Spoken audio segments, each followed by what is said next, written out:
And welcome to the first workout for the month of May. We have a rep scheme of 9, 2 sets of 12, and a set of 15. We have 2 exercises to begin, and we have 4 to finish up. We're not going to need a lot of equipment. We're going to need a couple of dumbbells to do your bench press. And again, we've talked about this. If you don't have a bench, use the floor. Kettlebell to do your suitcase step-ups. If you don't have a kettlebell, no worries. You can just use a dumbbell. Let's see what else we have. We have some hinge and retraction curls, so that's dumbbell.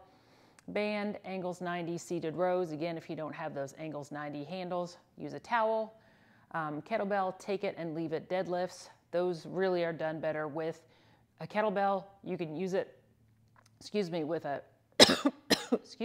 dumbbell if that's all you have. And then we're gonna do some lateral raises. So some medium to heavier weights, lighter weights for the lateral raises, dumbbell or something to step up on, a kettlebell if you have it. All right, so to get started, we're gonna do some bench presses, and these are nice and slow. So we're doing this with a 3-second negative to work that eccentric strength. So we're here, you wanna make sure your shoulder blades are tucked. If you wanna slightly angle your weights and not have them out here, it might be a little bit more comfortable. And we're gonna take 3 seconds. So 3, 2, 1, get that big stretch. Punch them up. Again, 3, 2, 1, big stretch, punch those up. Okay, so we have 9 of those. And then the second thing we're gonna do is our kettlebell suitcase step-ups. So you're going to plant your foot, you're gonna hold the weight next to your hip, good strong grip, and we're gonna step up and down with the non-weighted foot. You wanna make sure that you're pressing the box leg in as if you're trying to squish something. So all of the work is being done on this standing leg. And then we come down nice and gently. Okay, so everything is being done here, feeling that in my quad and in my glutes. We have 9 on each leg of those. Return back to your bench press for 12, step-ups for 12, another set of 12, and then a set of 15. And then those 2 exercises are done. Then we're gonna move on to the same rep scheme for the next 4 exercises, and we're gonna do up to 3 rounds of those.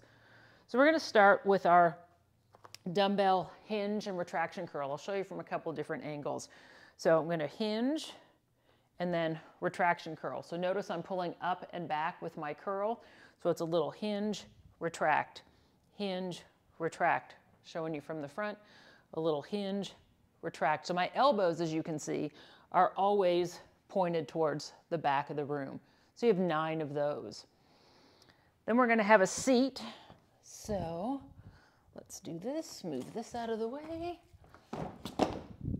So you're gonna have a chair, a bench, something that you can sit on to row, okay? And you have 12 of these. So it doesn't really matter which way your palms are facing, just as long as your elbows are in nice and tight. Squeeze those shoulder blades, keep the shoulders down and back. When you come forward, don't round your back, don't let the band pull you. So you're gonna do 12 of these seated rows. And then we'll move on to some kettlebell, take it or leave it deadlifts. So we're gonna go all the way to the floor, nice hinge. Leave the weight, stand up without it, reach down, pick it up. And noticing the placement of the weight, it's right in between my arches. I'm coming down, I have a nice flat back, weight is between my arches, so straight down, and I pick it up the exact same way. And now if you can't get quite all the way down to the floor, feel free to put some books, something a little higher on the floor. And if it's easier to get to maybe about here, and you've got it on something, and then you come up, absolutely do that.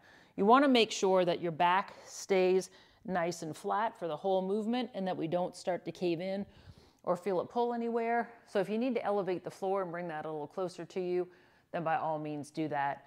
And then we're gonna go with a little lighter weight and do some lateral raises. So you wanna keep your shoulders down and back. You can kind of go on a slight angle, all right, and nice lateral raises, okay? So try to keep your neck relaxed as you do these. You have 15 of them, so if you need to break them up into sets of 5, do that. Your shoulders are going to get kind of tired. It's okay if you make faces, but just know we have 15 of those. So we're going to try to do those 4 exercises up to 3 times. And that is a wrap for that particular workout. I hope you enjoyed it, and I look forward to seeing you back here again soon. Bye for now.